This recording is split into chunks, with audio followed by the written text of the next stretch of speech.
Welcome back to the deep dive. I want you to picture a scenario that I guarantee happens to you, probably at least once a week. Okay, I'm listening. You are standing in line at the grocery store. You've got your cart, maybe some almond milk, a bag of apples. You're trying to be healthy. The usual Sunday afternoon. Exactly. But you're stuck. You're behind someone with a massive order and you have nowhere to look. And there, right at eye level, practically screaming at you in this neon yellow font, is a headline. Oh, I know exactly where this is going. It's about a celebrity marriage exploding or an alien baby or some politician caught in a love nest. The dreaded checkout gauntlet, it's effectively a trap, and it's designed to capture your attention in those 3 minutes of sheer boredom. It is a trap, and we all do the same thing. We look, we scoff, maybe we chuckle, and we tell ourselves, oh, I am way too smart for this trash, We just dismiss it. It's the junk food of the news world. Right. It's easy to feel superior to it. But today, we are going to challenge that dismissal. Because when you actually dig into the stack of research we have, and we have a mountain of it today, you realize that those trashy papers, they have a history that is wilder, darker, and frankly more influential than most serious newspapers. It's a history that's surprisingly central to how our society functions. Mm-hmm. We're not just talking about gossip here. Yeah. We're talking about a lineage that goes from blackmailing the aristocracy in 1700s London, which is just an amazing concept on its own, to a fundamentalist crusader in a grit-filled mining town in Minnesota who essentially saved the First Amendment. All the way to modern political catch-and-kill schemes that are literally shaping presidential elections. Yeah, that's the part that's so stunning. That's the part that blew my mind. You just don't associate the National Enquirer with the Supreme Court or with, the fundamental pillars of democracy, but the connection is there. It absolutely is. The margins of journalism, what we call the scandal sheets, that's often where the boundaries of free speech are actually tested. If you want to understand the limits of what you can say in public, you don't look at the New York Times, you look at the tabloids. They're the ones pushing the envelope. So that's our mission today. We're going to trace this entire evolution, from the coffee houses of London to the supermarket checkout line, and finally, to the phone that's probably in your pocket right now. It's a heck of a journey. It is. But before we get into the blackmail and the lawsuits, we have to do a little housekeeping. We need to define our terms because the word tabloid is actually a bit of a trap. It is. It's a very misunderstood term. When you say tabloid to most people, they immediately think of the content. Yeah, the sleaze, the sensationalism. Right, paparazzi photos, alien babies, all of it. But strictly speaking, in the printing industry, tabloid refers to nothing more than a paper size. It's just a measurement. That's it. That's it. A traditional newspaper, think of the old school Wall Street Journal or the New York Times, is a broadsheet. It's huge. You have to fold it in half and then half again just to read it on the train without hitting your neighbor. I remember those days. It's like wrestling an octopus. Exactly. A tabloid is roughly half that size. It usually opens like a book. It's more compact. So wait, if the New York Times decided tomorrow that they wanted to save money on paper and just print it on smaller sheets, technically the New York Times would become a tabloid. Technically, yes. And in fact, this has already happened. Really? Yeah. Since around the year 2000, many very respectable, highbrow newspapers, especially in the UK and Europe, switched to the tabloid size. They usually call it the compact format to avoid the stigma. Of course they do. Compact. But they did it for practicality. It's just easier for commuters to handle. So the point is, you can't judge a paper's quality solely by its dimensions anymore. Fair enough. But for the sake of our deep dive today, when we use the word tabloid, we aren't talking about paper stock. We are talking about the style. Yes. We're talking about tabloid journalism as a genre. The red tops, the rags, the scandal sheets. This is a specific editorial philosophy that prioritizes sensation over nuance, emotion over dry facts, and usually the private lives of the famous Suliner over public policy. It's the stuff that makes you gasp. It is the stuff that taps into our basest instincts. And while we associate this with modern supermarkets, the DNA of this industry is actually ancient.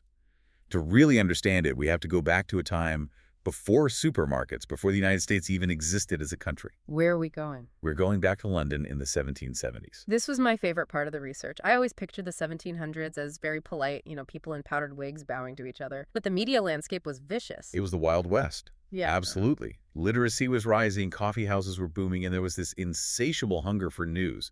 But people didn't just want to know about the king or the wars. They wanted the dirt. They wanted the dirt. They wanted to know who was sleeping with whom, who was gambling away their fortune, who had a secret child. They wanted society gossip. And stepping into this void is a character who I feel needs his own Netflix series, Reverend Henry Bate Dudley. The Fighting Parson. What a name. He's an ordained priest, but he's also a brawler, a man about town, and the editor of the Morning Post, which was one of the earliest what we'd call scandal sheets. He was a fascinating contradiction, and he understood the economics of reputation better than anyone. He realized that a newspaper could make money in two ways. Okay. The first way is obvious. You print a scandalous story about a duchess, people buy the paper to read about it, you make a penny. Simple supply and demand. Pretty straightforward. But the second revenue stream was far more lucrative and far more sinister. It was the suppression fee. This is such a polite term for what is essentially extortion. It is absolutely extortion. Dudley and his contemporaries would draft a story, let's say a rumor, that a prominent lord was having an affair with an actress. They would set the type, it's ready to go, but before they printed the paper, they would send a message to the lord. A little note arrives. We have this story. It would be a real shame if everyone in London read it tomorrow over their morning tea. But for a fee, a suppression fee, we Yeah. can make sure this little story just disappears. And you have to understand the context of the 1770s. There was no PR crisis management. Yeah. There was no Instagram to post an apology video. If your reputation was ruined in the Morning Post, you were done, socially finished. You could be ostracized from society completely. So people paid. They had to. They paid fortunes. It became a standard line item in the budget of the aristocracy. You paid your servants, you paid for your horses, and you paid your suppression fees to the scandal sheets. Dudley essentially turned silence into a commodity. It's the monetization of secrets. And what strikes me is how formalized it was. I mean, this wasn't just some back alley deal. It was part of the actual business model. It was an open secret. Sometimes they would even print what was called a blind item. Oh, I've heard of those. They still do that today. They do. They print all the juicy details of the scandal, but leave the name blank, or use a very, very obvious pseudonym.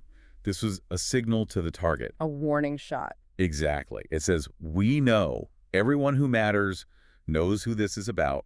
Pay up, or next week we print the real name. That is psychologically diabolical. It is. And this model, this idea that you can profit from the threat of publishing just as much as from the publishing itself, is the foundational DNA of tabloid journalism. It's the core concept. And it travels across the Atlantic and lands in the United States, where it finds a very fertile ground in the Gilded Age. Right. So this brings us to the mid to late 1800s in America. And in our research, we have the National Police Gazette, which the notes mention was huge in barbershops. The Gazette was interesting because it mixed crime and sex. It had stories about, famous murders, but also drawings of burlesque dancers. It was kind of the men's magazine of its day. A little something for everyone. But for the direct lineage of that blackmail model we were just talking about, we have to look at a publication called Town Topics. Run by a man named William Dalton Mann. And if Dudley was a brawling priest, Mann was the ultimate hypocrite. Colonel Mann.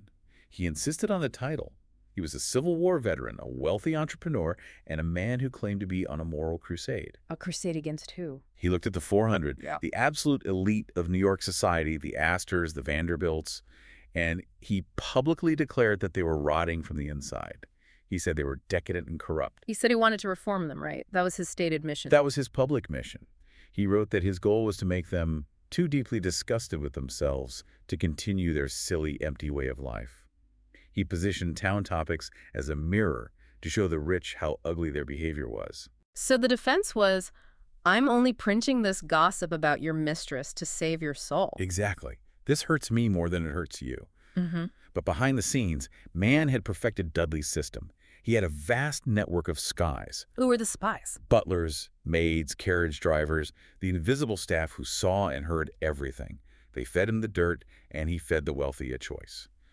Pay for his subscription, maybe pay for some advertising in his paper, or simply make a loan to Colonel Mann. Or you read about your sins on Friday when the paper comes out. And these loans were never repaid, I assume. Almost never. It was a protection racket, plain and simple, just wrapped in this moral lecture. And it worked for decades because the wealthy had everything to lose. But as we move into the 20th century, the dynamic starts to shift a little bit. We leave the ballrooms of New York and head to the Midwest. And this is where the story stops being about money and starts being about the law. A huge shift. We are going to Duluth, Minnesota, the 1920s. A very different setting. Duluth in the 20s was a rough, booming port city. Iron ore, shipping, timber. It was gritty. It was tough. It was also, according to some observers, a den of vice. So prohibition was in effect, but that didn't matter. Not at all. Speakeasies were everywhere. Gambling, prostitution. It was a wide-open town. And looking down on all this supposed sin is a man named John L. Morrison. The editor of a paper called The Ripsaw. I love that name, the Ripsaw. It sounds like a horror movie or maybe a wrestling move. It's aggressive. It implies violence. It implies cutting through the veneer of respectability to expose the rot underneath. And Morrison was different from Mann. Very different. Morrison was a fundamentalist. He wasn't looking for hush money like Colonel Mann. He was looking for purification. He truly believed he was doing God's work by exposing the corruption of Duluth. So he starts printing names, real names of powerful people. He goes nuclear. He accuses the police chief of turning a blind eye to gambling dens. He claims public officials are hanging out in brothels. He writes about drunkenness and debauchery among the city leaders. And he wasn't using polite euphemisms. He was direct. And this wasn't just, society gossip. This was impacting careers and reputations in a very serious way. It was destroying them. Morrison was actually convicted of criminal libel at one point, but he kept publishing. He didn't care. He felt he was on a divine mission. But then he made a tactical error. He went after a state senator named Mike Boylan. And this is where the story takes a turn that affects every single person listening to this right now, whether they know it or not. It really does. It's incredible. So Morrison published a story claiming that Senator Boylan had threatened to kill him. It was a sensational headline. Boylan was furious, but he knew that suing for libel was slow, expensive, and often difficult to win. Right, because you had to prove the story was false, and a trial would just drag all the rumors out into the public eye even more. Exactly. It could backfire. So he decided to change the rules of the game entirely. He used his political power. He went to the Minnesota legislature, and he helped pass the Public Nuisance Bill of 1925. History remembers it as the Minnesota Gag Law. Okay, gag law sounds bad, but what did it actually allow the government to do? It was a weapon of mass silence. The law stated that any newspaper or magazine that was engaged in the business of publishing malicious, scandalous, and defamatory material could be declared a public nuisance. Like a noisy factory or a chemical spill? Precisely. And what's the remedy for a public nuisance? You shut it down. You shut it down. The law allowed a single judge, no jury, just a judge, to issue a permanent injunction. They could padlock the doors of the printing press. They could legally forbid the publisher from ever producing a newspaper again. That is huge. I mean, that's not just punishing you for a specific story. That is taking away your voice forever. It's a concept in law called prior restraint, and it's the most dangerous form of censorship. Why is it so much more dangerous? Because punishing someone after they lie is one thing. That's libel law. But stopping them from speaking before they even open their mouth, that's tyranny. And they used this law. They did. Not all Ripsaw Morrison actually died before they could get him, but on another scandal sheet called the Saturday Press in Minneapolis. And that case went all the way to the top. It did. The publisher of the Saturday Press, a man named J. Neer, appealed. Now, we have to be clear, he was an unsavory character. His paper was anti-Semitic, it was racist, it was deeply sensationalist. He was not a hero in the traditional sense. Not a champion of the people. Not at all. But his lawyer argued that if the government could shut down a scandal sheet just because they didn't like the tone or because the articles were offensive, then no newspaper was safe. The logic being, if they can silence the Saturday Press today, they can silence the New York Times tomorrow. That was the entire argument. The case, Neer v. Minnesota, reached the U.S. Supreme Court in 1931. And in a very, very close 5-4 decision, the court ruled in favor of the scandal sheet. They struck down the Minnesota gag law as unconstitutional. Wow. So we owe our modern press freedom, I mean, the ability of the Washington Post to investigate the president or the Times to publish the Pentagon Papers. We owe that to a racist, trashy tabloid in Minnesota. In a very real way, we do. The Supreme Court established a precedent that the government generally cannot engage in prior restraint. They can sue you for libel later, but they cannot stop the presses beforehand. It's the great paradox of the First Amendment. What's the paradox? To protect the high-minded, serious journalism, you have to tolerate the ripsaws and the Saturday presses. You have to protect the speech you hate to ensure that the speech you value is safe. You protect the margins to ensure the center holds. That is a heavy legacy for a format that we mostly associate with bat boys and celebrity diets these days. It is. But speaking of diets and celebrities, we have to move to the next major evolution. We've covered the legal landscape, but the business landscape changed radically in the 1960s. This is the birth of the supermarket tabloid as we know it. Right, this is the era of the National Enquirer, and this is where the physical location of the news really changes. It changes everything. Yeah. Up until the 1950s, if you wanted a paper, you went to a newsstand or a kiosk. You made a deliberate choice to buy news. But post-war America was a different place. The suburbs exploded. The car culture. The daily commute changed. And the center of community life, for many people, became the supermarket. And one man saw a massive opportunity there, a guy named Generoso Pope Jr. He bought the National Enquirer when it was struggling, and he looked at the supermarket checkout line, and he saw a gold mine. It was a captive audience. We've all People standing there for 3 to 5 minutes, bored, waiting to pay. It was a perfect place to sell something. But there was a problem. Supermarkets aren't, they're family places. They're conservative. They didn't want the old school scandal sheets, which were pretty gruesome. Oh, the early Enquirer was bloody. It was full of car wrecks, severed heads, stories about torture. It was pure, if it bleeds, it leads. Yeah, that's not going to sit well next to the lifesavers. Pope knew that. He knew the managers at Safeway and A&P would never let that sit next to the candy bars. So he pivoted. He cleaned it up. He swapped the gore for gossip. He traded the car crashes for medical miracles, UFOs, and celebrity secrets. He made it safe, sensationalism. But his real genius wasn't the content, it was the distribution model. He invented the buyback. Okay, explain that, because on the surface, it sounds like a bad deal for the publisher. It sounds incredibly risky, but it was brilliant. Supermarkets operate on very thin margins. Every single inch of shelf space has to make money. They hate dead stock. Right, unsold product. Exactly. If they buy a stack of magazines and nobody buys them, the store loses money. So they're hesitant to take on new products. Pope went to the grocers and said, look, I will pay for the rack space. You put my papers by the register, and if the papers don't sell by the end of the week, I will buy them back from you at full price. You, the grocer, have zero risk. That removes the barrier to entry completely. It's a no-brainer for the store. It made the tabloid a pure profit center for the store. Why wouldn't you stock it?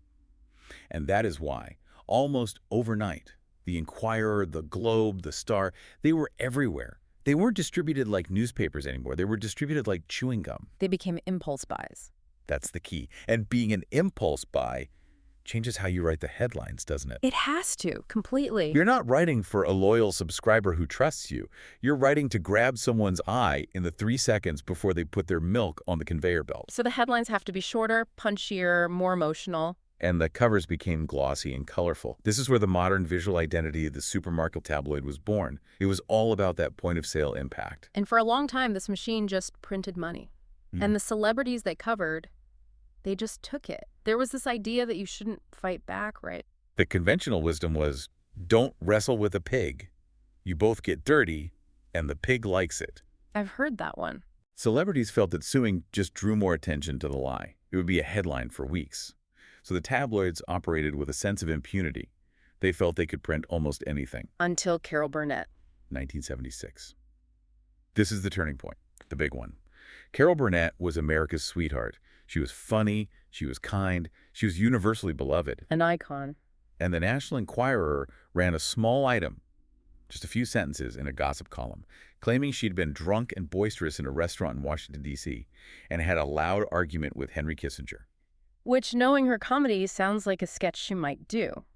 But as a news report, that's incredibly damaging. It was devastating to her, and not just professionally. Her parents had both suffered from severe alcoholism. It was the great tragedy of her childhood, so being accused of public drunkenness wasn't just an embarrassing lie for a celebrity.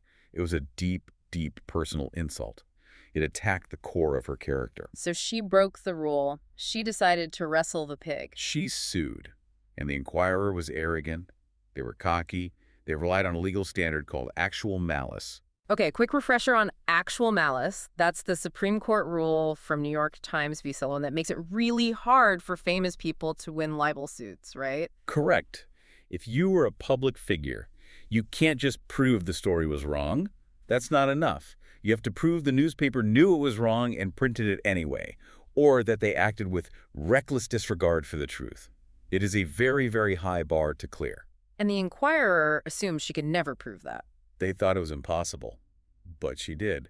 Her lawyers took them apart on a witness stand. They showed that the writer had based the entire story on hearsay from a tipster, had never bothered to verify it, and had essentially fabricated the details, like the argument with Kissinger, to make it juicier. So it was reckless disregard. The jury found that it was. They were furious at the Enquirer. They awarded Burnett a significant settlement. And that must have sent a chill through the entire checkout aisle industry. It ended the era of total impunity. It didn't stop the tabloids, obviously. They're still here. But it professionalized them in a weird way. After Burnett, the Enquirer and others beefed up their legal departments, they learned how to write in code. Code? What do you mean by code? Well, they learned how to use qualifying language. Sources say, insiders speculate, friends are worried that all these phrases give them plausible deniability. They learned how to walk right up to the line of defamation without actually crossing it. They became much more sophisticated about the legal side of lying. So they got smarter, they got more careful. But recently we've seen a shift that is, I think, even more disturbing. It's not about printing lies anymore. It's about not printing anything at all. The era of catch and kill. This sounds like something from a spy movie, but it is a real business practice. And it brings us right back to the very beginning, to the suppression fees of the 1700s. But now it's on a massive corporate scale. It is the industrialization of blackmail. That's what it is. Catch and kill is a tactic where a tabloid publisher buys the exclusive rights to a damaging story about a celebrity or a politician, but with no intention of ever publishing it. Let's break down the mechanics of that because it's devilishly clever. Okay, here's the scenario. A person comes to American Media Inc., or AMI, which for decades owned the Enquirer, and says, I have proof, photos, texts, whatever, that a famous politician is having an affair. Right. A huge scoop. That's the catch. Yeah. AMI says, we want this scoop. It's incredible. Here's a contract. We will pay you, say, $150,000 for the exclusive rights to your story. And part of this contract says you are now legally forbidden from telling anyone else. So the source takes the money, thinking their story's about to be on the cover. Exactly. But then comes the kill. AMI takes the contract and all the evidence, they put it in a safe, and they never, ever run the story. They bury it. Why on earth would you spend $150,000 for content you don't use? That's the part that seems crazy from a business perspective. To protect the subject of the story. Usually the politician or celebrity is a friend of the publisher or someone the publisher wants to gain favor with. By killing the story, the publisher gains massive leverage over that powerful person. It stops being journalism completely. It becomes a political contribution or a favor. Precisely. And the examples in our notes are incredibly high profile. It has been reported that AMI used this tactic for years to protect Arnold Schwarzenegger during his run for governor of California. I remember hearing about that. They allegedly protected Harvey Weinstein for years, buying and burying stories about his behavior. And of course, the most famous case involves Donald Trump and the 2016 election. The Karen McDougal case. Yes, the former Playboy model who alleged an affair. AMI paid her for her story, specifically to silence her during the final months of the campaign. This moves the tabloid from being a chaotic, neutral observer of trash culture to being an active participant in political manipulation. It's basically Reverend Dudley's suppression fee, but instead of protecting a duke's reputation for a few pounds, they're protecting a presidential candidate for political influence. The scale is different, but the mechanism is identical. It proves that information is a weapon. You can use it to inform the public, or you can use it to control the powerful. Tabloids have always understood that the second option is often more profitable. Now, we've been very U.S.-centric for the last few minutes, but we have to mention the British tabloids. Because if you think the National Enquirer is aggressive, the British red tops are. They're a different species entirely. Oh, the UK tabloid culture is ferocious. It's on another level. We're talking about papers like The Sun, The Daily Mirror, The Daily Star. They are called red tops because of their distinctive red mastheads. And in the UK, these aren't just supermarket curiosities, right? They're major players. They are dominant national newspapers. They drive the national conversation, and they cover actual news. Really? Like hard news. It's a chaotic mix. You will see a giant headline about a massive economic crisis or war, and then right next to it, a story about a footballer's affair or some reality TV star's beach body. They blend the high and the low in a way that U.S. tabloids don't. And they have immense political power. Huge. It used to be said that no one could become prime minister without the support of the Sun newspaper. They could make or break political careers. And that immense power led to immense corruption. It did. The phone hacking scandal. This was the moment the British public realized just how far the red tops would go to get a story. This is the news of the world, right? Yes. Journalists and investigators hired by the paper were systematically hacking into the voicemails of royal aides, celebrities, politicians, and even the victims of crime and terrorism. That's truly dark. That's not just chasing celebrities. That's invading the privacy of grieving families to get a scoop. It was repugnant. They hacked the voicemail of a murdered schoolgirl, giving her parents false hope that she was still alive because the voicemails were being deleted. It was a national disgrace. Then what happened? It led to the closure of the News of the World, a paper that had been in print for 168 years. It just shut down overnight. It showed that the drive for sensation, if left completely unchecked, will eventually eat itself. So bringing it to the present day, I feel like the era of the printed tabloid is fading. I mean, I see them at the checkout, but I rarely see anyone under 50 actually buying one. The print market is dying. There's no question. The demographics are aging out. But the spirit of the tabloid hasn't died. It has just migrated. It went online. It's the Daily Mail online. It's TMZ. It's all these celebrity gossip sites. The Daily Mail is the perfect example. It's a British paper, but its website, Mail Online, became the most read English-language newspaper website in the world for a while. How did they manage that? They did it by pioneering the sidebar of shame. Yes, that endless scroll on the right side of the page with just pictures. Yeah. Infinite scroll. Thousands of photos.